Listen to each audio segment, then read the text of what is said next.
This is episode number 75 with Data Visualization Consultant at the Information Lab, Rachel Phang. Welcome to the SuperDataScience Podcast. My name is Kirill Eremenko, data science coach and lifestyle entrepreneur. And each week we bring you inspiring people and ideas to help you build your successful career in data science. Thanks for being here today, and now let's make the complex simple.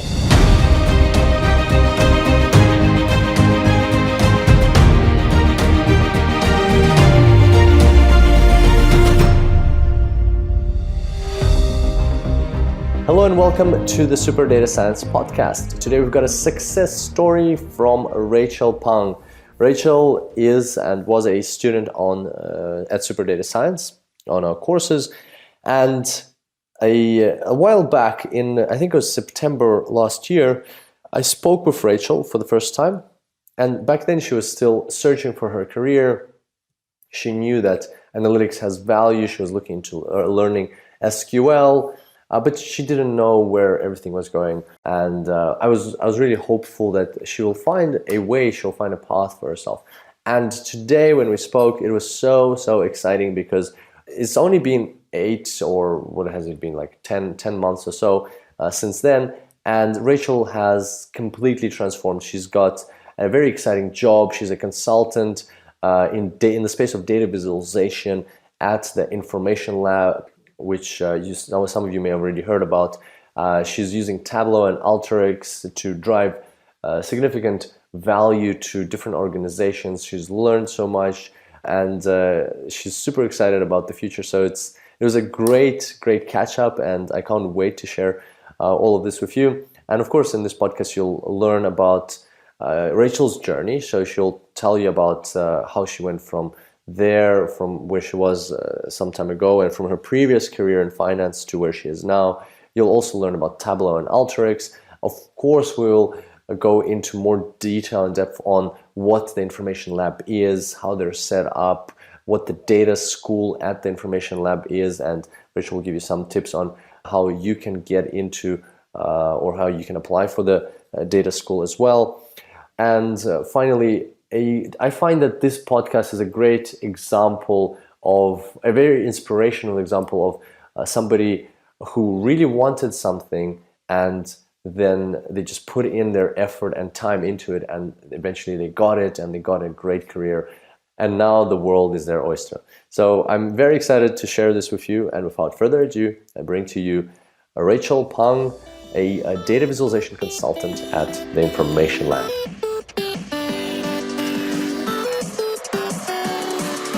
Hello and welcome everybody to the Super Data Science Podcast. Today I've got a very dear guest. Today we've got Rachel Phang on the podcast. Rachel is a data visualization consultant at the Information Lab. Rachel, welcome to the podcast. Super happy to have you here. Hi, Carol. Thanks for having me. Rachel, we met quite a long time ago. I think it was end of last year, I think September or October. And That's right. you were already a student in one of my courses, is that correct? That's right. Yes, I was doing the data science A to Z.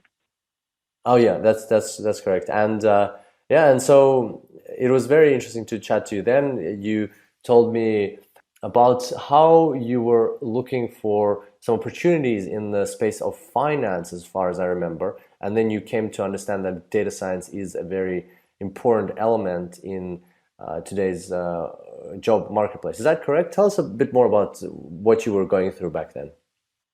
Oh, yeah, absolutely. There seemed to be a lot of opportunities that required data skills and data knowledge, especially in the field of credit risk.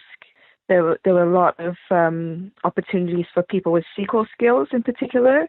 So that was what really piqued my interest. I wasn't actually working on that more techie side. I was more working on as a fund manager. So again, looking at data quite intensively, but and taking action on what I could see in the data rather than really manipulating it too much. So I was really the end user. Okay, and tell us a bit more about your background. So you were already working in the space of finance, is that correct? That's right. And how I did was you, fund manager. okay, and how did you come to that career path? I guess it was something that I planned for since university. I did a degree in economics, econometrics, and finance, and then I did a master's in finance and management. So I was really looking at the space of finance quite keenly, and I managed to land a role with Fitch Ratings, which is a credit analysis company in London. And things were going quite well until the financial crisis hit in 2008. And things have been a bit rocky since then. Okay, and that's what led you to, at the end of 2000, what was it, 16 last year, to be looking for new opportunities. Is that right? That's right. Yes, I was looking at from the senior people that I'd spoken to within the finance and particularly asset management industry.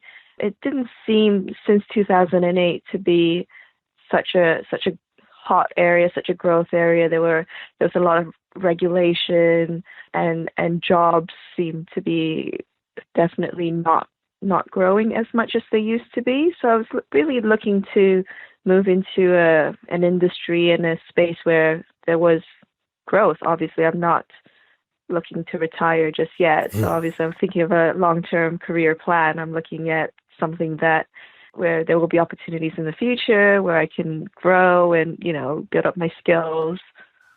Gotcha. And So that's how data science came up.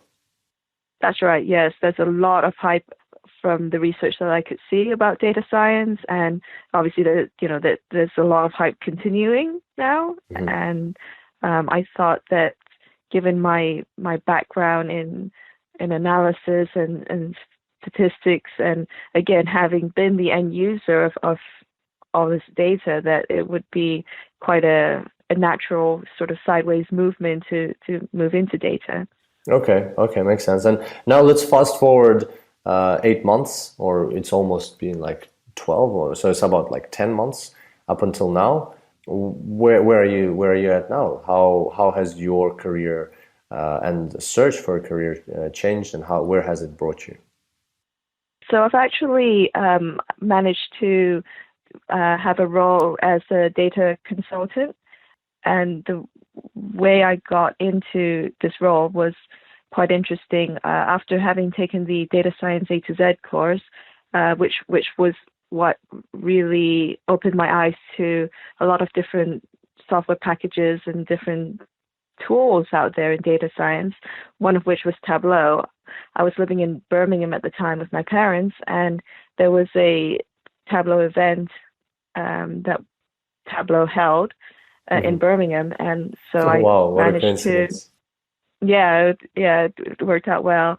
And so I managed to go along for this event, and I spoke to the presenters during the networking session, and one of them said, "Oh, if you're not currently working, you should actually go check out this data school. It's down in London, and it could be a fantastic opportunity.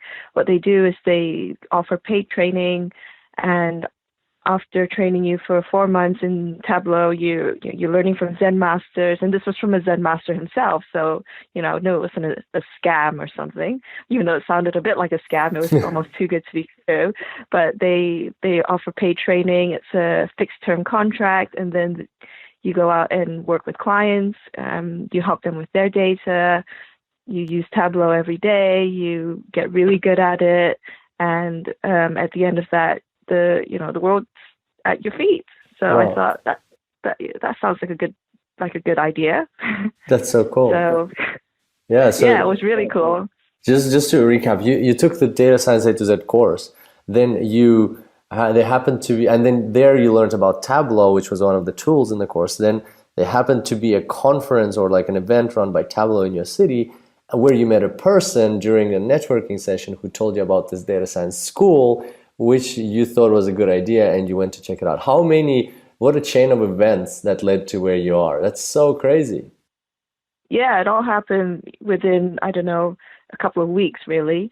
And that Zen master, Rob Radburn, actually came to present at the data school. He came down to visit us, and I said, "Hi, remember me? I was at this event a month ago, and you told me to come here, and here I am." He said, "Yeah, that's really cool. It's just in about 4 weeks, everything just happened really quickly, just took off." That's so cool. Yeah, so tell us a bit more about the data school. So, first of all, what is this data school, and what is, as far as I know, you're in the it's by the information lab. So, tell us about the information lab and their data school. Okay, so the information lab is a Tableau partner. They're actually a partner. There's two technologies that they partner with. One of them is Tableau, and the other one is called Alteryx, and they offer sales, but also consultancy and support for both of these softwares. And another thing they offer is training. And they realized that at the rate that they were looking to grow and the way the industry was growing, there just wasn't enough expertise, that there weren't enough consultants to take on the work. So they realized that they were in a position to train people up themselves. So that's what they started doing. So they run basically they recruit 8 people every 4 months to train, and the training program runs for 4 months. And then after 4 months, you go out as a consultant to work with their clients for 6 months at a time. And you do that for 3 placements. And at the end of the 3 placements and the training, that's a 2-year fixed-term contract that you're bound to. And then after that, there are a variety of options that you could take part in. You could either join the information lab as a consultant, or you could join one of the clients, or you could do your own thing. Or it's quite a new program, so we're only just starting to see where the alumni are going with their lives and their careers. It's quite exciting. That's so interesting. And was it hard to get into? You said they only take, was it 8 people every 4 months? That's right. Yeah. The application process is quite interesting. They're not interested in your resume. They're not interested in your CV. I don't think they even look at your LinkedIn. All they want to know is, what can you do in Tableau? And people are self-taught. Again, myself, I've done. I just took all your Tableau courses that I could find. Advanced Tableau and all the cute Tableau Q&A, and they asked that you build something with a public data set that they supply to you in Tableau Public. Yeah. And then once it's up there, they'll give you feedback and they'll speak to you, and you need to be able to present it. And that is the basis of the application, basically. Oh, that's so cool. And so what you learned from the courses was sufficient to do their challenge?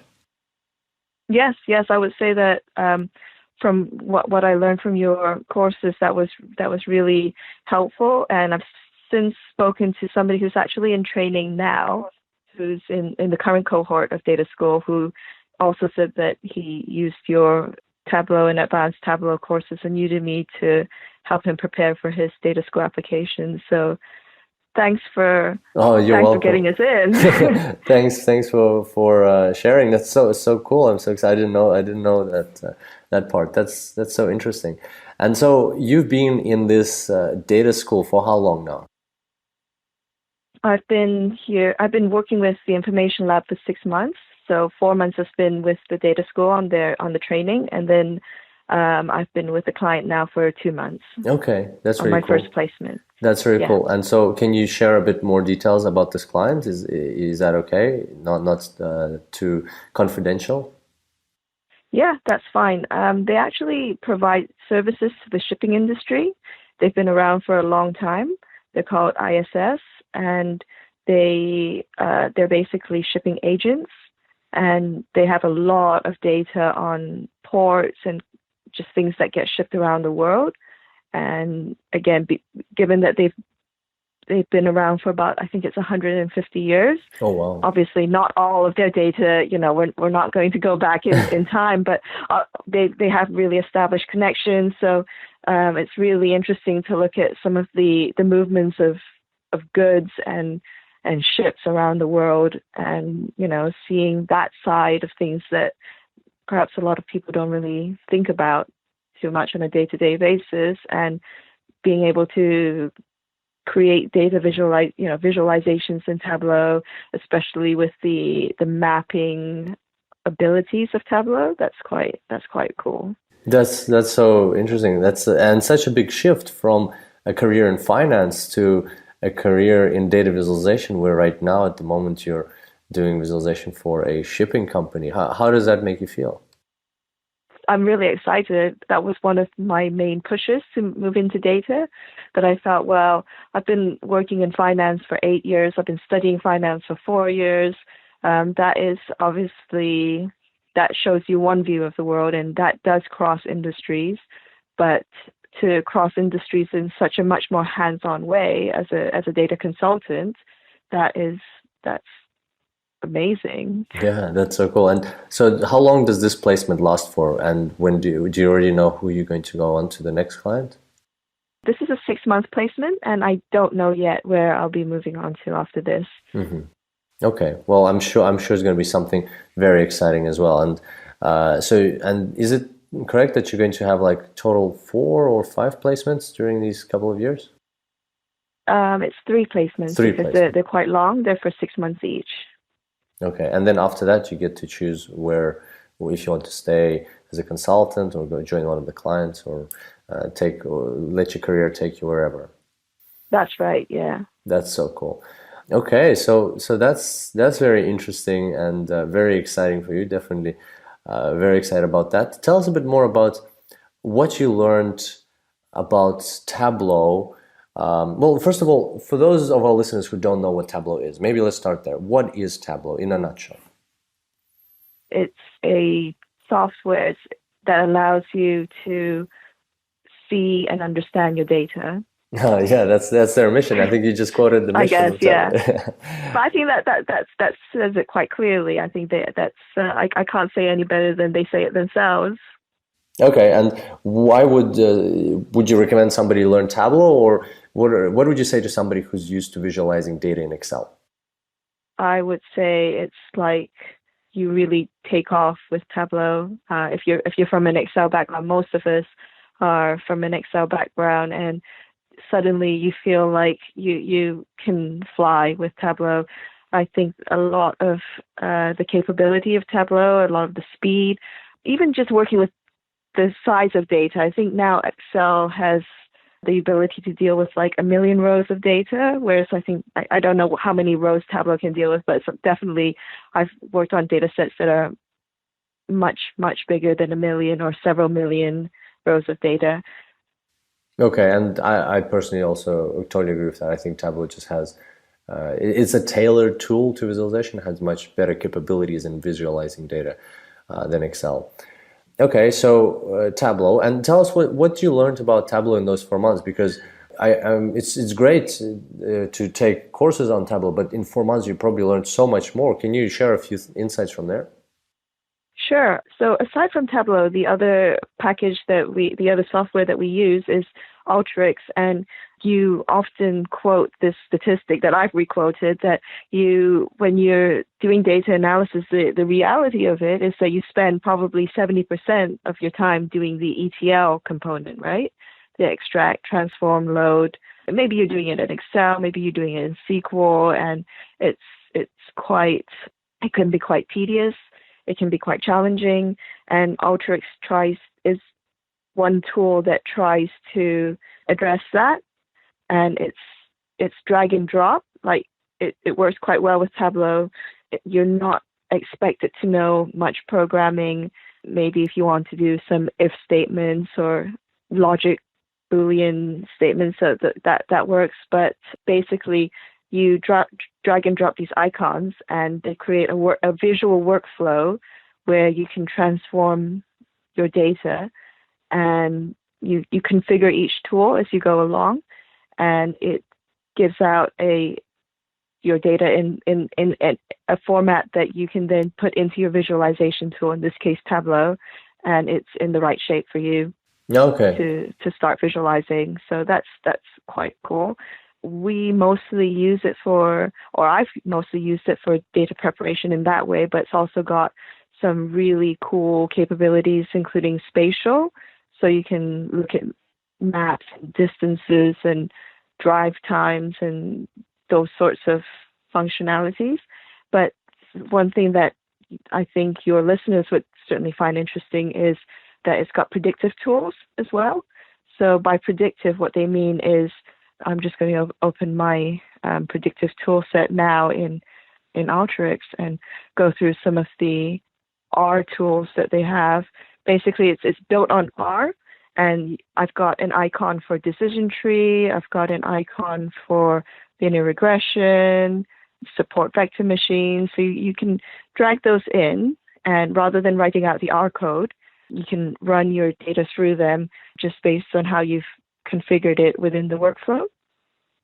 So that's quite another interesting functionality of Alteryx. Okay, so Alteryx you use for the ETL process before Tableau, and also you can use for data, some algorithms like in a drag and drop form. Okay, so that's pretty cool. And did you use Alteryx on your placement right now?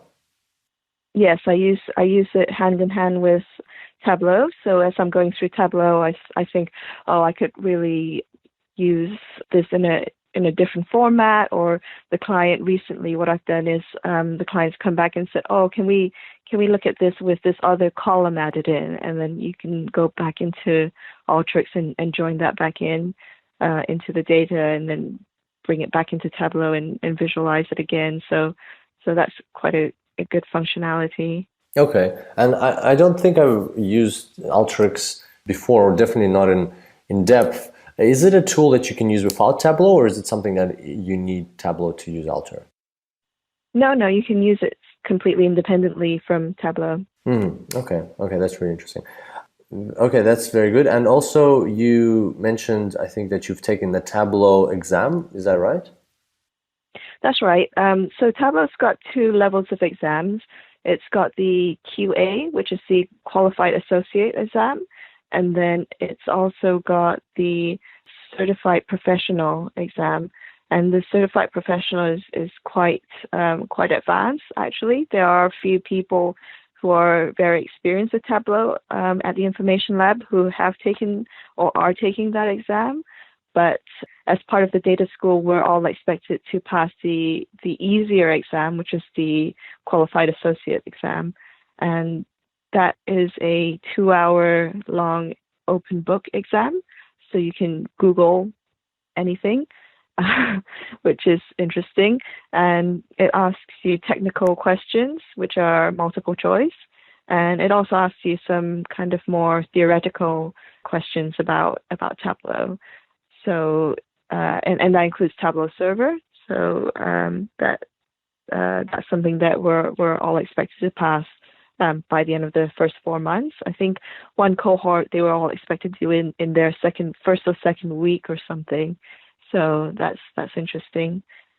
Okay, and those open book exams are usually tricky, right? It seems like you can do anything. Yeah, but you don't have enough time if you just get carried away Googling things. Yeah, and also the way that Tableau words the questions as well. They're a bit difficult to they're a bit vague sometimes. So that's something else to watch out for. Okay, and so I think it's a pretty interesting experience to go through. So you passed the QA exam. That's right. Yeah. Okay, congratulations. That's really cool. So you're a qualified associate of Tableau now. Thank you. Yes, I am. That's awesome. Okay, and so Tableau, Alteryx, and this is very interesting because I've personally found this myself as well, that there's so many different data science tools out there and data science techniques, methodologies, algorithms, but often if you get really good at just a couple of them, that's enough to solve like 80% of the problems you come across. Would you say that is the case for you, that with Tableau and Alteryx you feel equipped and confident to take on almost any challenge that comes your way in your current placement? Yeah, definitely. I do think that the client that we're working for are also quite aware of the abilities of Tableau and Alteryx, that they've been using it for some time. So it's again working hand in hand to understand, I guess, the limitations of the software, but also the power of the software. So they will pose those questions that they think can be answered, and they know the capabilities of Tableau and Alteryx well enough that they throw some good challenges at us, I would say. Okay, gotcha. And I think this is very inspirational for those out there who, let's start here. That a lot of the time now, especially, we hear more and more that data science, like machine learning, is taking over data science. That you have to know machine learning. Machine learning is very important, and that's true. Like machine learning is very important. It's becoming more and more dominant. But at the same time, there are and always will be people who are just not comfortable with that level of programming, of that level of coding, that level of sophistication of the algorithms, and like kind of like the technical side behind them that you need to understand and master. And I think your example is very inspirational to people like that who want to be in data science but don't necessarily want to do machine learning per se. I want to explore other areas of data science. And you doing Alteryx and Tableau and feeling confident about taking on data science challenging, that's very, it's a good motivation. It's a good testament to the fact that if you want to be in data science, you can always find a way, a path for yourself, a career for yourself, which doesn't have to conform to what the majority of the data science positions expect you to have or to know, or what the majority of the people are doing, for instance, like learning machine learning or other things. And there's always a way to structure your own career. So what would you say to people out there who want to be in data science but are kind of like a bit thrown off by the claims of machine learning or even more sophisticated things like deep learning or AI? Would you say that there's still room for them to have a very successful and inspiring and exciting career in data science? Oh, absolutely. What's one of the strengths, I guess, of the data school is the diversity of people's backgrounds. I know one person who's got a degree in computer science, and I think that's it. I think out of the 48 people that they've taken on so far, there have been people from really diverse backgrounds. A very interesting use case of data analytics actually is in sports. Okay. Sports analytics, and there are a few people who have come through data school who are from a sports background, a sports analytics background, or sports. I think one person right now who's in training has a sports trading background. And so, yeah, I mean, there's definitely a lot of room for a lot of different backgrounds in data visualization. And I would say, for me, one of the challenging aspects was not so much the technical side, but I think my creative skills are quite rusty. So having to design things and think about usability and the end user and how things look, and how people who don't have a lot of time and need to look at something and be able to understand what you are trying to tell them, and designing for that, and just thinking around all these different questions. These were the fresh challenges for me. Interesting. And how did you go about upskilling on those challenges? Practice. So yeah, in data school, we've got a lot of real client projects that come our way. So before we even get out to the 6 months of sitting at the client office, we have a shorter term, they call them client projects. So the client comes in on a Monday, gives you a brief, and on Friday, you need to deliver an answer to their question. And so again, every week we've got presentations. We practice our presentation skills. So that was quite new for some people as well. But by the end of the 4 months, as one of my classmates said, you just get bored of being anxious every week. Yeah. And yeah, you just get up there and you just present. And they're not long presentations, but it's just, again, getting used to that experience. And yeah, being able to gather requirements from the client on Mondays, when they come in and present, make sure you're asking them the right questions so that you understand what the deliverables are on Friday, being able to communicate well with the client and generally client management, expectations management, basically more of these consultancy soft skills, I would say, are also a very key part of data school, of the training that we get. And yeah, after doing that for 4 months, by the time you come out of that and the other side projects, so that they're always being kind of thrown our way, by the end of that, then you get a feel for things a bit better. It's something I still need to practice, definitely, and I'm still trying to look for data sets and think about what the best way to communicate insights, and just looking at other people's visualizations as well, looking at things and critiquing them for yourself, just saying thinking through the process of what you like, what you don't like, and why, what works, what doesn't work, reading other people's blogs about their own or other people's visualizations as well. That's a good thing to look out for.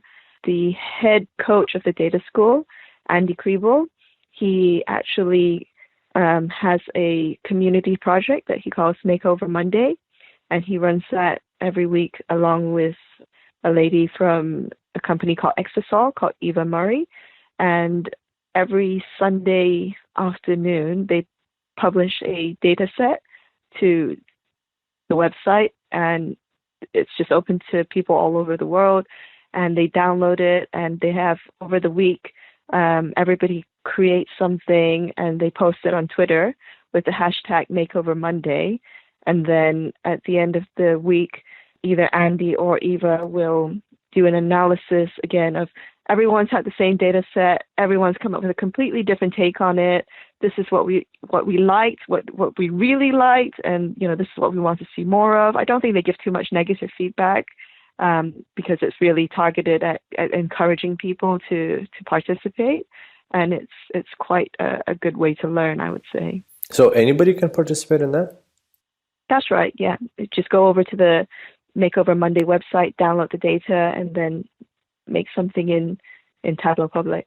Okay, no, that's fantastic. That's I highly encourage all the listeners to check that out. And very interesting how you described this training that you go through at data school. It sounds like they've really got a robust training approach to training with real clients coming in, and you're actually feeling talking to them at the start and then presenting at the end, feeling anxious and stuff like that. That's a very good training, like training with fire, right? It's not just textbook training, but actual live work training. So that's really cool. I wish there was more of that. And it's a shame they only take 8 people per was it every 3 or 4 months you mentioned. So it'd be really cool if a lot more people could have the opportunity to go through a training like that. I would say yes, it is, but I would say there are also ways that listeners can benefit from. Obviously, not the entire experience of the clients and everything and the presentations, but I think that at least with the Tableau and the community, there are other benefits that anyone can gain. Okay, tell us more about that. So one of the things, as I mentioned, was the Makeover Monday. If you participate in Makeover Monday and participate in the community, and by the community I mean keep up with Twitter, and there are people posting things on Twitter, posting things on Tableau Public. And I think now on Tableau Public it's quite cool. They've put a social aspect so you can follow people. So I don't know, follow a few people whose work you like and see what they're publishing on Tableau Public, and reach out to them on Twitter and engage with them. One thing that's really cool is that the Tableau conference is obviously it's quite expensive to actually attend in person, but all the videos are available online for free. So you can just tune in and, at your own leisure and try and learn something, maybe set aside some time on a weekly basis to watch and implement what you've learned from the videos. And Andy again has a YouTube channel where he publishes Tableau Tip Tuesdays and all sorts of quirky things that you can follow and learn from. And getting involved with your local Tableau user group. I know a previous podcast guest was running her own Tableau user group, and that's actually a thing. And Tableau encourages it, and basically everyone in a local area who uses Tableau gets together and talks Tableau and talks about what they're working on. And in London, it's quite big, and there are quite a lot of large corporate clients who have really adopted Tableau. And obviously, there's a massive Tableau office here, so there's a huge community. But I think even in places where there isn't such a huge community, I think just building that up would be quite cool. Okay. Another thing I would say is to follow blogs. Tableau is something that people like to blog about, whether it's their most recent viz or something new and cool that they learned, or even the data school has a blog where when I was part of the data school, I also had to blog. Part of our homework was to blog regularly. So you blog about the things you've learned, something new you learned today that you didn't know before, or you blog about the experience of being at the data school.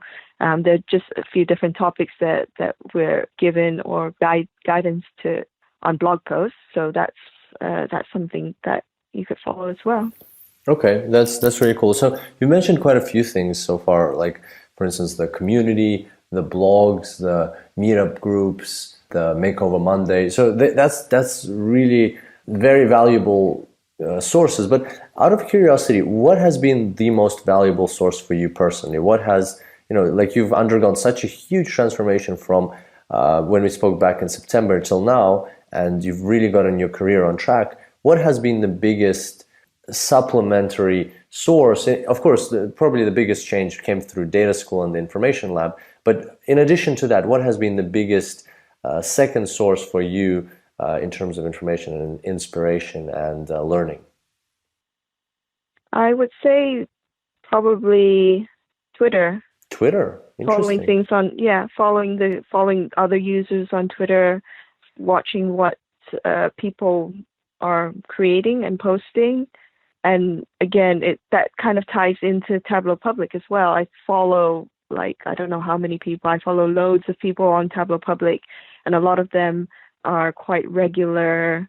They'll post something quite regularly, or they participate in Makeover Monday, and just looking at how so many people approach the same data set so differently and learning from that. Or sometimes somebody's done something that they've tweaked something and you just think, I've never thought of doing it like that before. Or they do something that you didn't even know Tableau could do, and then you reach out to them and say, hey, how do you do that? I didn't know you could do that. And then they might write a blog post about it because a few people have asked them the same question. So that's that whole interactivity. And again, I keep using the word community, but that's what it comes back to. Mm-hmm. Okay, that's really cool. Very interesting breakdown of what's going on in the space of Tableau, and especially in the information lab and data school. And it looks like you've got everything sorted out. What are you excited the most about for your career going forward? What am I excited the most about? I guess, the fact that you, with a background in data visualization and understanding the key concepts, whether that's in Tableau or maybe next year some other software will be even more amazing or whatever that is, but being able to work across different industries and being able to see the world from different lenses, and just, I guess I'm quite nosy like that. So I get to poke my nose into, this is what they do in shipping, and this is what they do in, a fast-moving consumer goods company, and, this is how they do things in a supermarket. And really the whole consultancy angle and being able to add value by helping people understand data, the data they've got. And that's not only from a commercial aspect.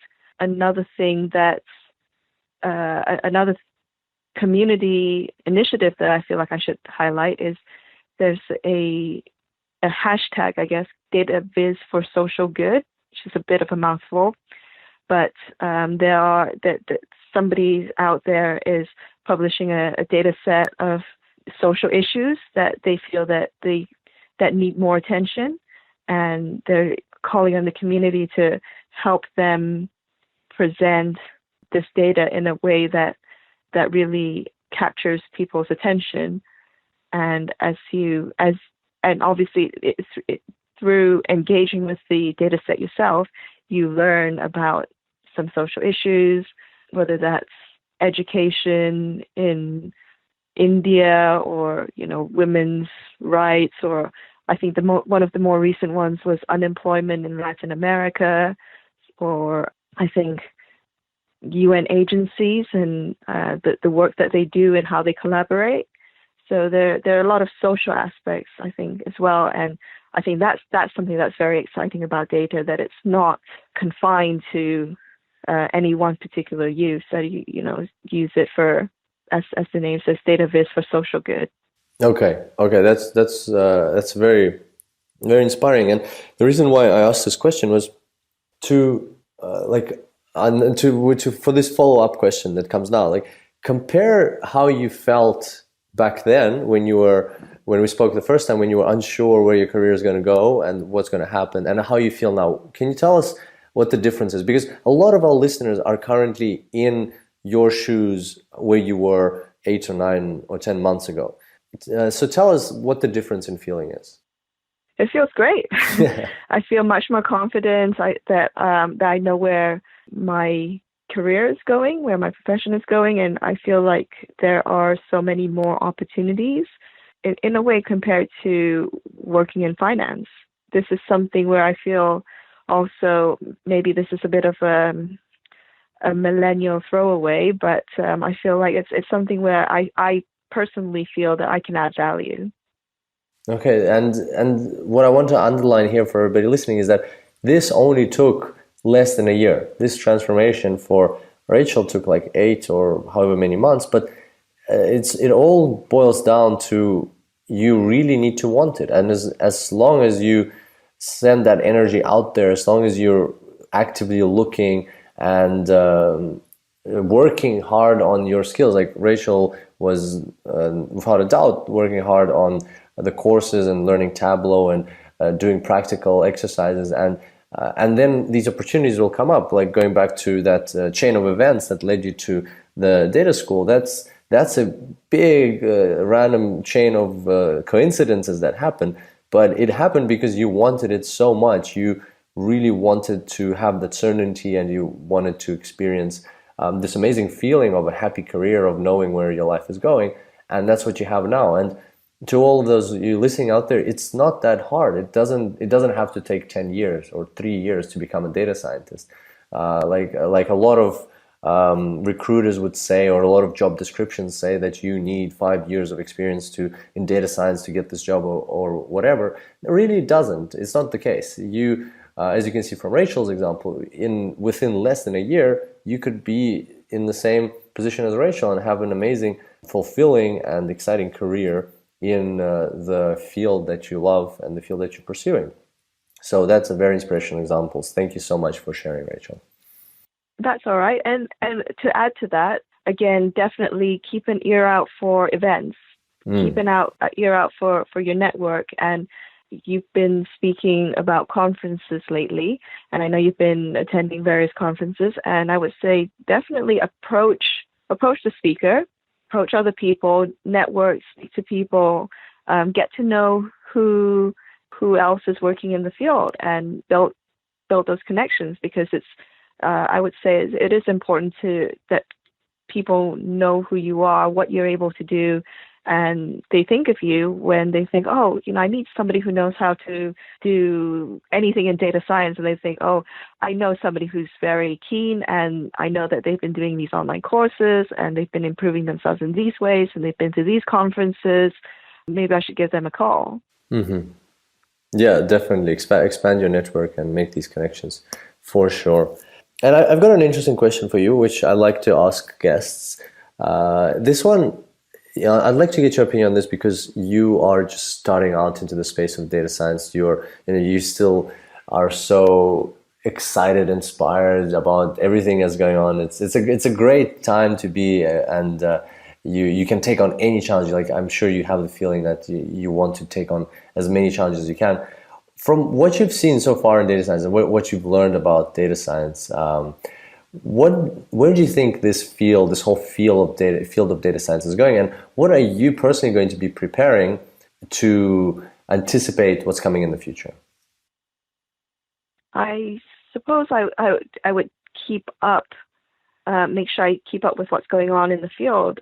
Definitely, I found your podcasts really useful in that respect. I'm able to keep up with the latest developments. Again, it's such a fast-moving field.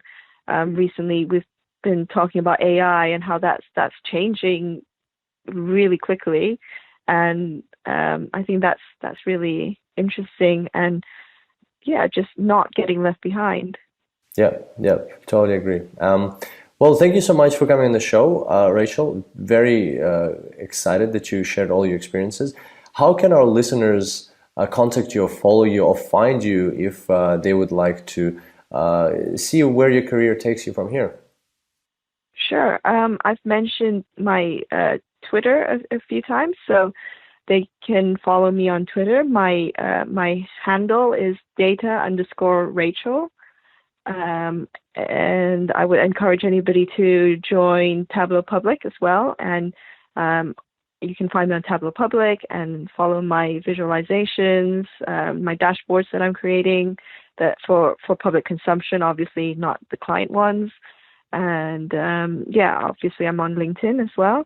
I go ahead and follow me on LinkedIn, and I'll keep posting updates to my feed there as well.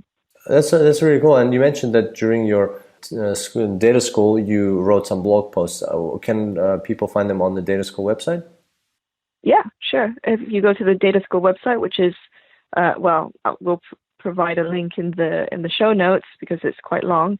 And even if you just Google the data school or the information lab, there'll be a link to the data school, and on that page there'll be a link to the blog, and that's got the blog of all the data school participants through right from the beginning. And if you go to there's a page where you can find individual people, and you can click on me, and all my blog posts will show up.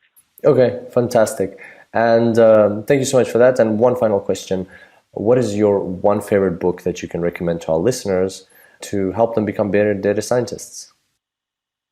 I've mentioned that some of the interesting aspects for me, or parts that I haven't really anticipated, have been more in data visualization, have been more about things like thinking about usability and user experience. And there's actually a very broad library on data visualization available, and some well-known names in the field are people like Alberto Cairo, Stephen Few, and David McCandless, and I've not heard of any of them before getting into data viz. So I've got quite a long reading list actually, but there are two books that I would say I would recommend, and they're not even by either of those authors.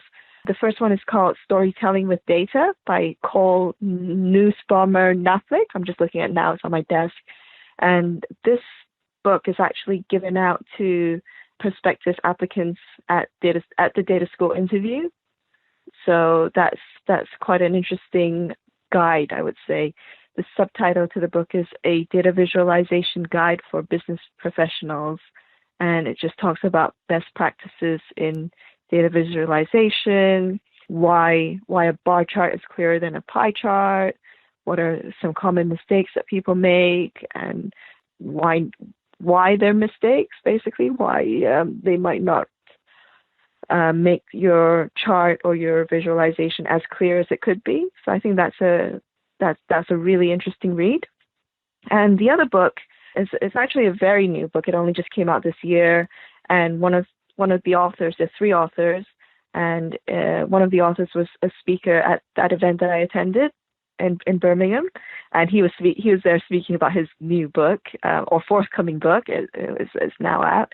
It's called The Big Book of Dashboards, and there are 3 very experienced authors just looking at a bunch of dashboards, talking about, again, what they liked and what they didn't like, and obviously they've all got different opinions, and I think it's a good book to get your ideas flowing when you have a data set and you're thinking about a creative way to present your insights.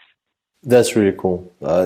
So storytelling with data and the big book of dashboards, and especially that second one sounds like a very interesting idea. So I'd like to check that out too, and encourage those listening to check out those books.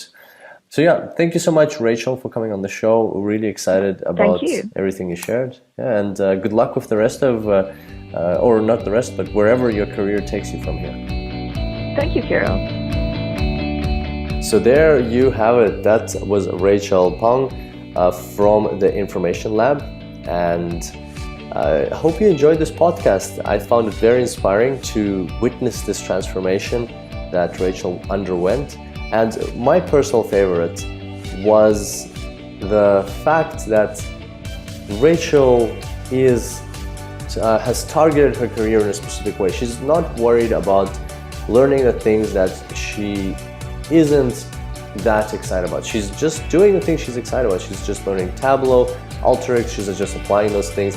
And it's a great testament to that data science is so broad that you can find a niche for yourself. You can decide what you want to learn, whether you want to do Tableau or SQL or machine learning or data storytelling or use other tools. There's so many things you can do. And if you, for instance, because I know this, that there are lots of people out there who hear that machine learning is, for example, is very important, as we discussed on this podcast, but they're excited about something else. Well, in that case, just do what you're excited about. You don't have to just always follow the hype. You can always find, even in this space, data science, you can always find something that you are personally excited about, passionate about, and as long as you do it really well, like Rachel, you will find opportunities for yourself. So I think that was a very inspiring part of the podcast, and of course, needless to say, the rest of the podcast was filled with lots of inspiration.